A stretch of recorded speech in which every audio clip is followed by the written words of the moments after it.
G'day legends, and happy Friday, and also happy 4th of July. I hope that you are having a fantastic day, and so far that you have had a fantastic week.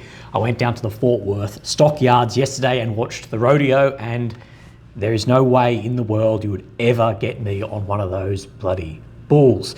Now legends, of course, as always, we do have a lot to go over. So we're going to go over, in the beginning, we're halfway through the year, we're going to go over my 2025 predictions that I made at the start of this year and see what ones we can tick off, because I think we are getting very close to, or maybe crossing a few of those out. The main meat of the video is going to be talking about China, what the foreign minister has said in relation to Russia, and as well as Europe being surprised by this. Nothing that he has said here, this is Mr. Wang Yi, nothing should be of surprise to anyone. But then I want to go a step further and talk about what I've been speaking about for months now, if not years, about US, China, Russia relations and the strategic threats, impact and competition that is taking place. Of course, we'll look at the maps. I've got a geolocation to show you. There's also some significant changes as well. That northern sector that opened up yesterday, we're going to talk a bit further about that, and we're going to show you on a 3D map the lay of the ground there to see if that could be further exploited. And then we'll talk about air defense, Trump's call with Putin and a call with Zelensky. So let's start with the predictions for this year. And as you can see, I've lost a lot of weight in my face. So down these, I had 9 predictions. Now, I believe a lot of these we can definitely tick off. Has there been division between European NATO, US NATO, division internally? There has been absolutely a lot of friction. There's a lot more friction behind the scenes than maybe is said publicly as well. Informational control, absolutely. Incident false flag, yeah, we have seen minor, but I believe with Trump in power, he's just not going to buy it, as well with Vance and Hegseth. So I think we saw the Chernobyl thing. I don't think we'll see much beyond that. But what I want to look at, well, we've had appetite for war is gone. Guns falling silent, we did have that 24 hours, but I believe we'll see longer ceasefires by the end. But proxy, yeah, we've had some of that as well to try and weaken Russia through some partners. But this is the part I want to look at, is US-Russia relations, as well as Russia wanting to increase cooperation within BRICS. And of course, the main partner in BRICS for Russia is, of course, China. India's a large partner, but we'll talk about China in this as relation to the video. And US-Russian relations that I've said, I think we'll see that growing. And to quote myself, I said, I believe if it can slow down China's growth to bring Russia into the sphere of influence again, or at some sphere away from China and more towards the US will throw Ukraine under the bus. And we'll go over this article today talking somewhat about that. Now, let's look at the air defense situation and the missile strikes. As you know, or missile and drone strikes, as you know, I don't just follow every strike because, again, this is a cumulative effect over a number of months and years that then has battlefield frontline effect. I'm more interested in what becomes of those. But we do need to talk about the air defense situation in Ukraine because it is critical. And this is Kyiv overnight, and you can see massive fires burning. And from all the reports that I've seen, including talking to friends, people are saying that there was no significant air defense. There was machine gun fire, there was man pads, but as far as missiles, interceptors being fired, I've heard some say none. I've heard some say very minimal compared. And as you can see, there was a number of areas hit. And although the informational control in Ukraine is massive around things like this, when we have large strikes, inevitably we get photographs and videos come out like this. And as that guy said yesterday, which I think is a good saying, is that air defense will not win a war, but a lack of it can lose it quickly. And of course, US air defense is becoming more and more limited. Now, this is some of the numbers that AMK has said. There's 12 Iskanders, then the Kinzhal, then the Iskander K variant as well. But what I want to look at is just the sheer quantity of Garand drones. Now, according to Ukraine, from their Air Force as well, that there was 539 strike UAVs, decoys, and Garans too. That is massive. But as you and I have been following for a number of weeks, maybe a number of months, the production, the manufacture lines of these, do not be surprised to see this amount increase or be consistent around that 500 a night. And that is going to be catastrophic for logistics and supply, as well as for just morale being kept up at night, all of that. But I believe with the factories that we have seen now, all those people saying that, oh, now that Iran has been weakened, that Russia can't get Shahid, that is propaganda. That is people not understanding how licensing actually works of any sort of military equipment. Russia's built full factories in Russia to produce these, and we know that is increasing tenfold to be, I've heard numbers of 500 to 1,000 a day sustained. So keep an eye on that. As we know, more and more is getting through air defences. And Zelensky is very worried about this, and he had an urgent call with then President Trump, and he calls it a fruitful conversation. Now, he talks about this around a noble agreement for peace is needed, just, lasting, dignified peace. But as you can see, there is definitely a shift in language here of a noble agreement for peace rather than earlier on when it was talking of victory and borders and NATO, all of that. Now, I know those goals are still there, but as I've said, I do believe from the diplomats at the top, the statesmen, through to then your activists and propagandists and bloggers and all of this, and a lot of that is synonymous. I think there is a setting up and a preparation for some level of concession. Now, we discussed the current situation, including Russian airstrikes. We spoke about opportunities in air defence and agreed that we will work together to strengthen protection of our skies. We talked about industrial capability and direct projects with the US. This is critical for security. So talking the main part here about air defense. That is the main thing that Zelensky wanted this phone call for. He's talking about economic opportunity through military industry in Ukraine. Again, that isn't a flick of the switch. That takes a very, very long time, very difficult to build things like this. We exchanged views on the diplomatic situation and joint work with the US and other partners. So we exchanged how we're seeing it, not exactly that we're in full agreement on this. As you may know, unless you've seen yesterday's video or haven't seen it, apologies, is that the US is looking like they are really pulling back on air defense and other critical supply to Ukraine, being 155mm artillery and HIMARS. As I reported yesterday, Trump, truth.org out, or not, it's not .org, .com out, that he was going to have a conversation with Putin. Now, he has said this: I am very disappointed with the conversation I had today with President Putin because I don't think he's there, and I'm very disappointed. I'm just saying I don't think he's looking to stop. And that's too bad that he's not there. He's not there wanting to end and negotiate the war at this point in time.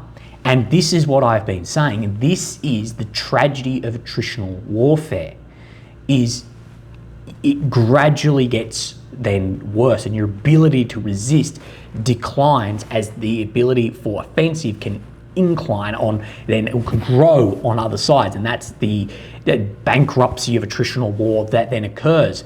And the more countries pour into, this is the sunken cost fallacy of protracted war, the more you pour into the war, the less likely you are to walk away from it.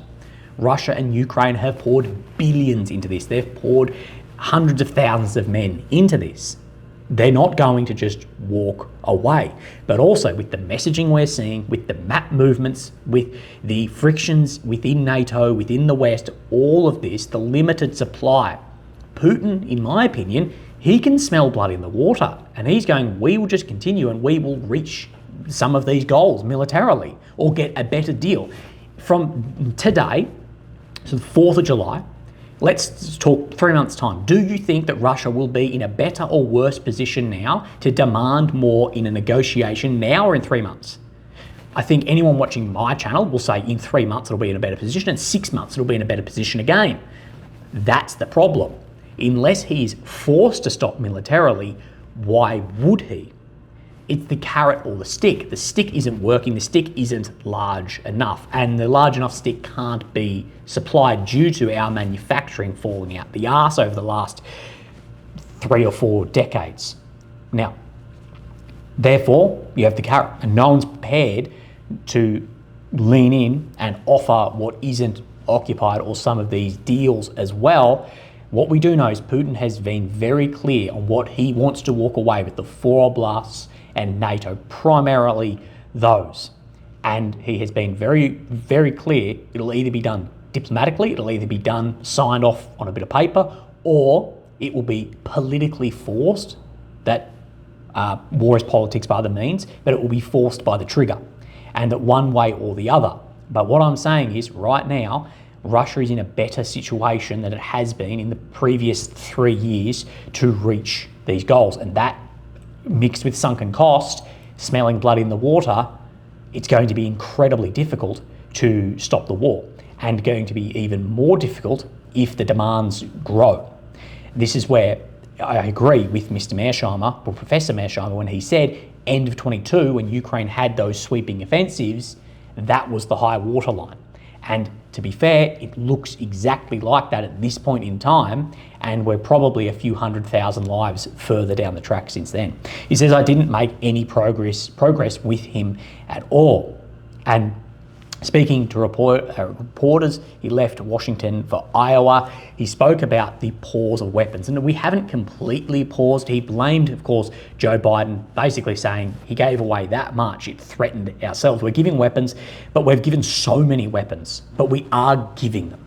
And we're working with them and trying to help them. This is to the Ukrainians, but we haven't completely stopped. You know, Biden emptied out our whole country giving them weapons, and we have to make sure that we have enough for ourselves and their partners. As I've said, when Iran-Israel kicked off, I said, Israel will absolutely have priority over Ukraine, and this will be a huge problem, will be air defense. And this is exactly what we are seeing right now, as well as not only Israeli firing, but the US firing from bases in the Middle East and from ships as well.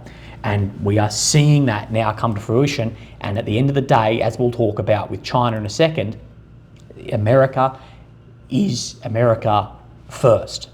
Okay, so let's have a look at the maps. Here, of course, is Ukraine in the centre of your screen, the capital of Kyiv. The red areas occupy since 22, the purple since 2014, the red check that you'll see, ground being made over the last 24 hours. But I think this map does some sneaky stuff. There's a few little bits. Well, there's 3 real things. Ignoring advancements and geolocations, okay. That's not sneaky, that's just disinformation. The sneaky bit first is sometimes adding 2 updates on the same day, and adding the update that doesn't look good for Ukraine first, and then overlapping that with then the second better update, and then that gets buried. The more sneaky bit is just not having red check, because red check on this shows Russian advancement over the past 24 hours. And sometimes, it's been multiple times this has happened, it's not added, and therefore it's not as obvious.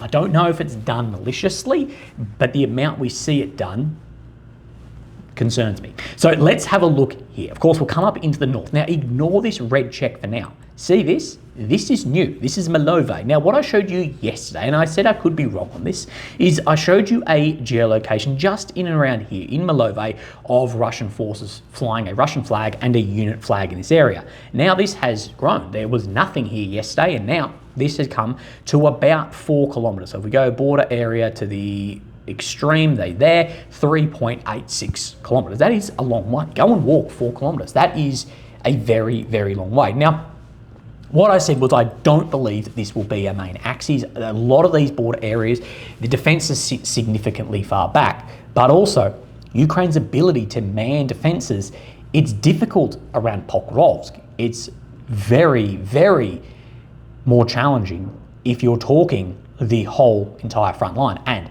exactly why I was critical of Kursk, where Ukraine opened a new front that they then had to man.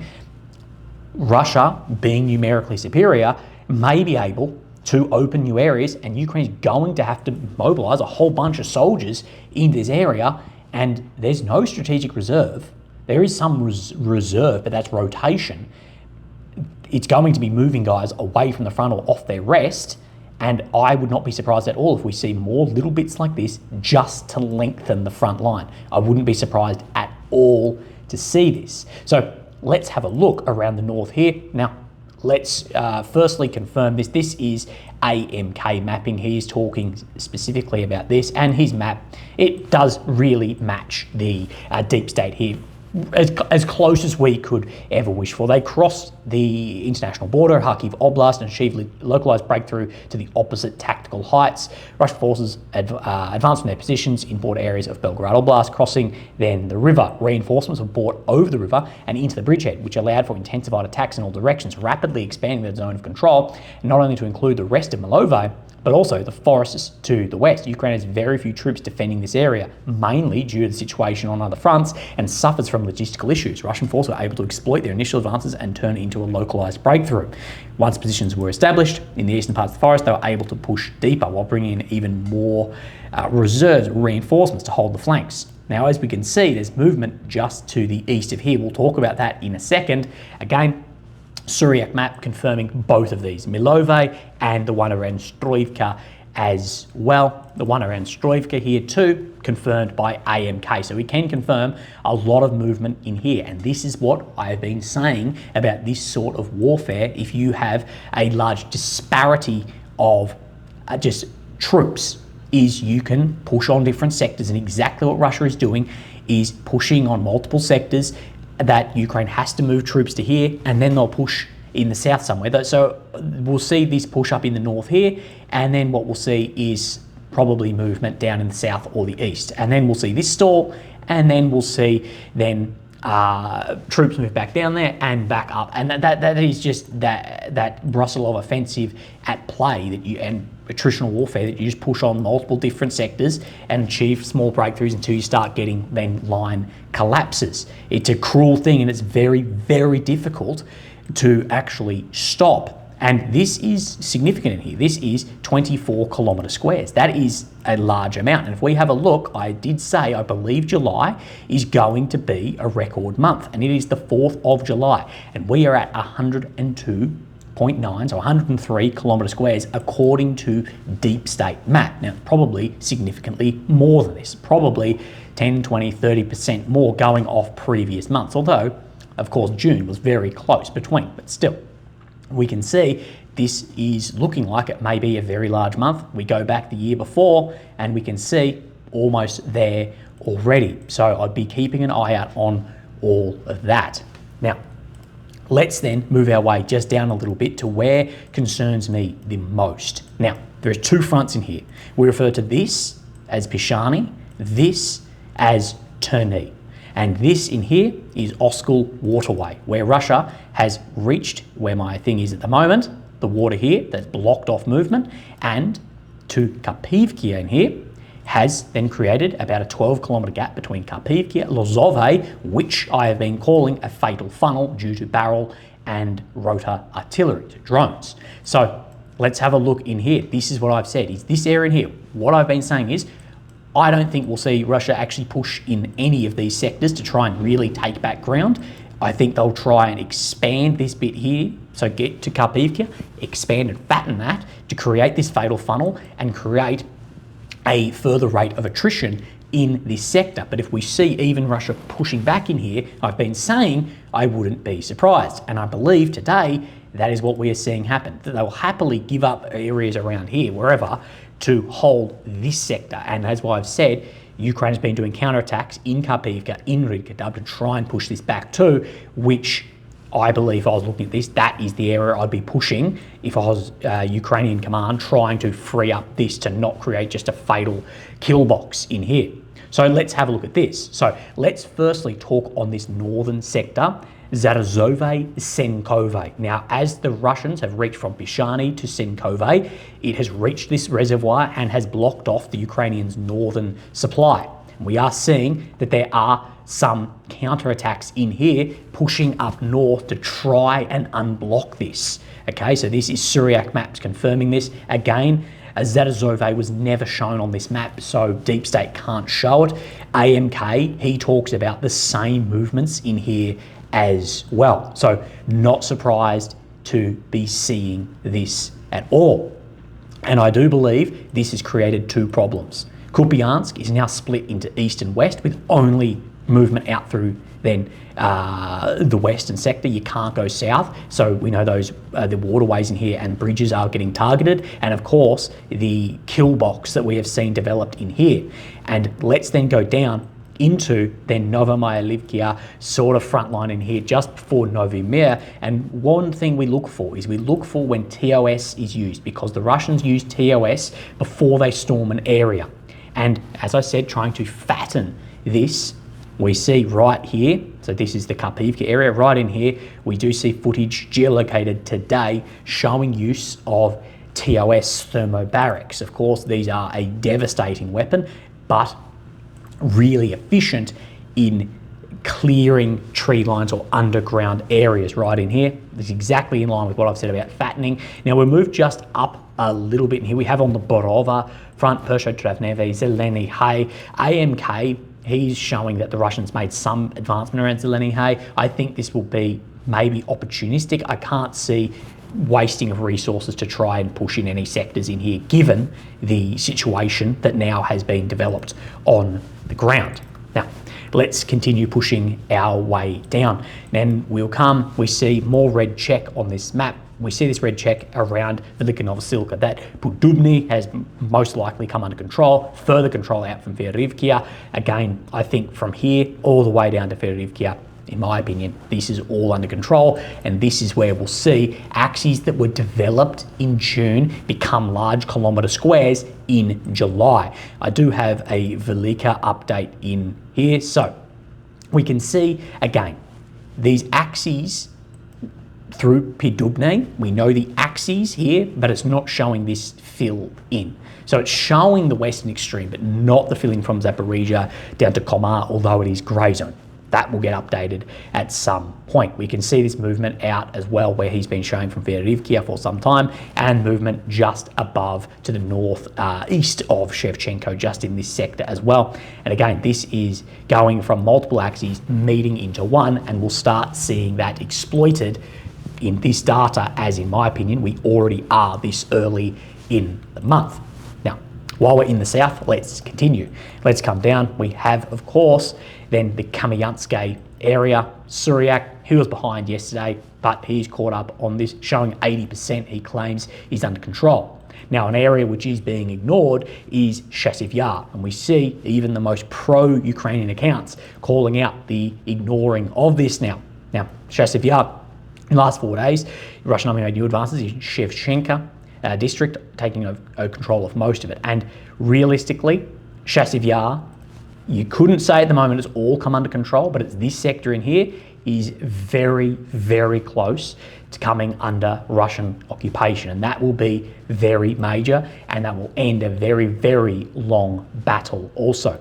Then we have, of course, Pokrovsk sector, eastern Pokrovsk, Razini, Malanivkia. Let's have a look, see what is moving in here on this front. They took control over Razine, so Razine right in here, and captured a series of positions north of Murny. So just in these positions in here, Razine, and just under is coming under control as well. So a lot happening. Last week or the week before, there's a lot of claims about everything is stalled, and what I've said is you cannot take 1 or 2 days and use that as a linear or constant rate. You cannot do that. You need to look over a longer period of time, but also see where things are setting up. And as I have said, data is, how you present it is more important than the data itself, because the movement up in the north in here, I think, is less important than if we saw a 500-metre movement in this sector as well. So again, we work with the tools that we've got, but it's never perfect, because to measure a attritional war, you really need casualty figures as well, which of course, if you're believing those figures at this point in time, you're on absolutely the wrong channel. Now, let's talk about China. Oh, sorry, I wanted to do something, but it's not too in depth. This northern sector up in here, apologies, Milove, I wanted to just bring up the Suryak Maps Google Earth 3D. I don't know why it hasn't loaded for me. Give it a second. I'm hotspotting my phone. So this is the area right here where there's been crossing. Now, there's nothing too significant in this as far as major like waterways or anything that would block it, but you can see what AMK was talking about, that the Russians have crossed here, exploited through Malove, and have now got some of the high points in forested areas too. So very good for things like mortars, digging cover, artillery, drones as well, because we have then these forest areas and then a large amount of open ground behind this as well. So keep an eye on that. Now, let's talk about China. There's been some very, very interesting points in this article from the South China Morning Post. An exclusive: China tells the European Union it does not want to see Russia lose its war in Ukraine. Why? Well, this is something we've spoken about before. What China does not want. China's policy is China first through and through. It is their all under heaven. China does not want a country on their northern border that is nuclear armed, collapsing and falling apart and threatening them in any way. They want it to be a friendly giant sitting there, or at least friendly in relations to themselves. Now, Chinese Foreign Minister Wang Yi. Now, again, one of the biggest things I speak of is people put agreement and competence in the same sector, and you can disagree with someone and believe they're highly competent at their job. If you ever read or go through any of Wang Yi's statements, he is a very, very competent foreign minister for how China see the world, and going up against a lot of these other diplomats that I see, fucking hold your breath. He told the European Union's top diplomat on Wednesday that Beijing did not want to see a Russian loss in Ukraine because it feared the United States would shift its whole focus to Beijing, according to several people familiar with the exchange. Because the US is somewhat tied up here. This is exactly the extending US you and I have spoken about, and distracting the US, although US is shifting a lot of their focus towards China. And China is a far greater competitor to the US than Russia. And in my opinion, China is currently a greater threat to America than the Soviet Union was as well. If you look at the metrics in China, if you look at population, you look at GDP growth, you look at real gross growth, you look at manufacturing, you look at a lot of these, it is very, very concerning. Now, the comment to the EU's Kaya Kallas, a favourite on this channel, would confirm that many in Brussels believe to be Beijing's positions, but jar with China's public utterances. The Foreign Ministry regularly says China is not a party to the war. Some EU officials involved were surprised by the frankness of Wang's remarks. But the EU officials, they will also say that they are not a party to the war. Now, they are far more of a party to the war than China is. He says to have rejected the accusation that China was materially supporting Russia's war effort, financially or militarily, insisting that if it was doing so, the conflict would have ended long ago. And this is correct. Now, for the EU officials to be sending in howitzers and drones and fighter jets and say that they're not a party, and China having Russia buy some dual-use product but claiming that they are not, but China is, you know what I mean about the hypocrisy that is occurring. But he's correct in this. If China was supporting, it would be a very, very different conflict materially on the front line. Now, people love to say that China is supporting 100%. They'll be the same people that say all of the Qurans are coming from Iran. They're trying to expand this for information purposes. Are some items of dual use popping up in Russia from China? Yeah, absolutely.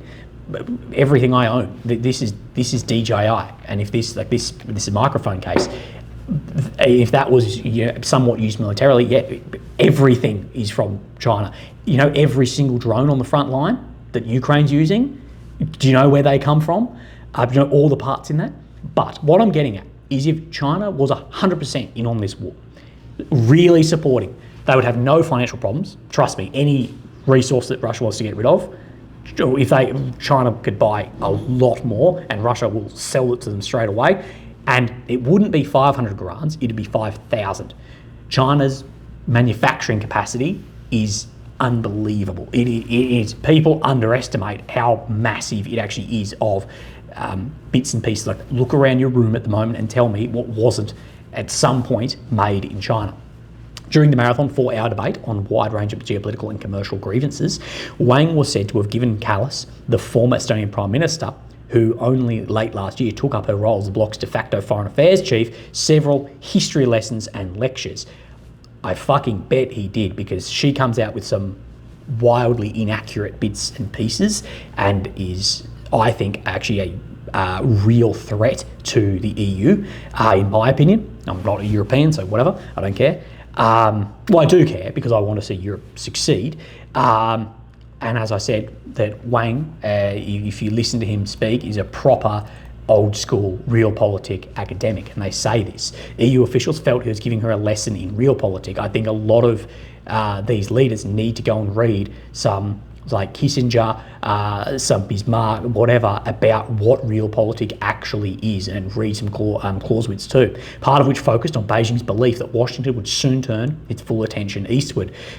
They already have. One interpretation of Wang's statements in Brussels is that while China did not ask for the war, its prolongation may suit Beijing's strategic needs so long as the US remains engaged in Ukraine. Now, you and I have been saying for years, the country to benefit from this the most is China. The US is involved using munitions and funds and taxpayers' money and all this. So is Europe, so is Ukraine, so is Russia. Russia is tied up. America is fairly tied up. Absolutely is extending those other large military competitors. This is exactly what we said in the past weeks with Iran, Israel. China benefits again. They're supplying really nothing. They buy some oil from Iran, but that's nothing that can't be replaced from somewhere else. But what does it do? Well, the US now has a shortage of weapon systems. China, they haven't fired a single shot. And I guarantee they're getting some lessons of this war, as we all are, in protracted attritional capacity. US President Donald Trump has repeatedly threatened to abandon Kyiv and is seen in Europe at times as being staunchly pro-Russian position on the conflict. Now, to these European leaders, if you have anything other than the full victory of Ukraine through Kyiv, that's a pro-Russian position. On Monday, the Pentagon halted shipments of some AD missiles and other precision munitions over fears US stockpile is running low. Again, we know how China may see this. The 3-year conflict remains one of the biggest sources of friction between China and the bloc, which has long criticised Beijing for supplying dual-use items to Russia. Again, dual use can be, if this laptop is used to then have a drone screen, that is dual use. For chips, everything, that is dual use. And again, we've seen some little vehicles and stuff pop up, but it's not like China is supplying 1,000 tanks, of which they could do. So yes, is there some involvement? Yeah, I guess, but it's not like, I agree with what Mr. Wang said back here about that it would have ended a long time ago. 3-year conflict remains one of the biggest sources of friction. Oh, sorry, we've gone over this. Beijing has denied charge and positioned itself as a peacemaker that considers both Moscow and Kyiv to be partners. We do know China, they have come to the table with their 6-point peace plan, which so far actually probably looks like the most realistic given situations on the front line as well.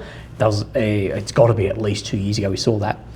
As we said, China does not want to see a failed nuclear armed state on its border. It has never criticised Russia's invasion and remained close diplomatic and economic ties with Moscow, a constant frustration to the Europeans. Again, that's that lesson, I guess, in realpolitik.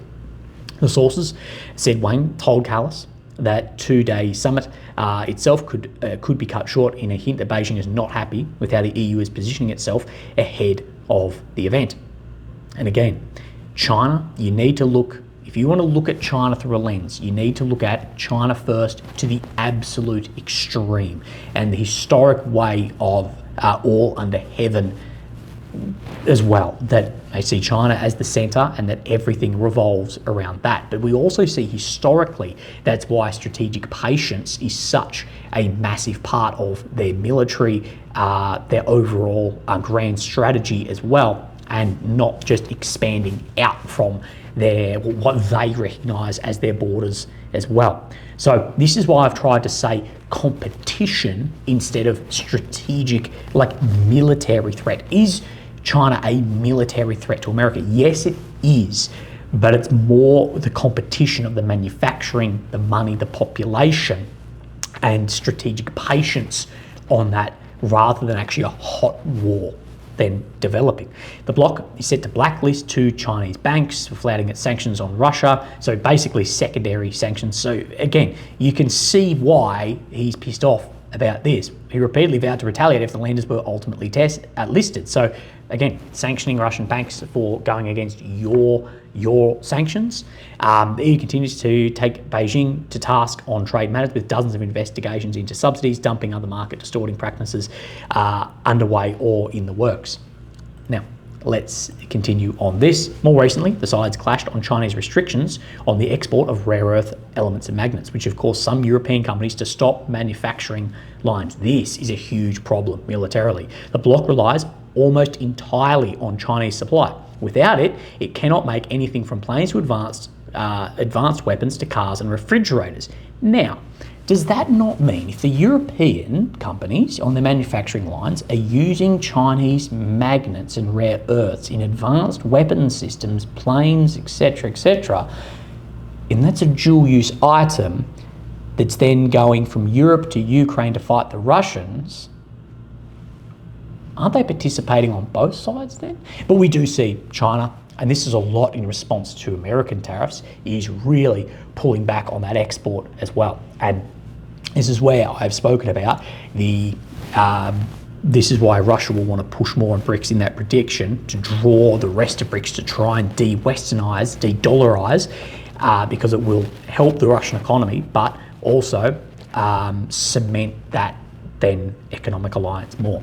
The Europeans got no reassurances from Yang that a structural end to crisis was in the works. On rare earths, the EU feels it has been unfairly caught in the crossfire of US-China tech war, and there is some surprise that Wang was not more forthcoming with a solution.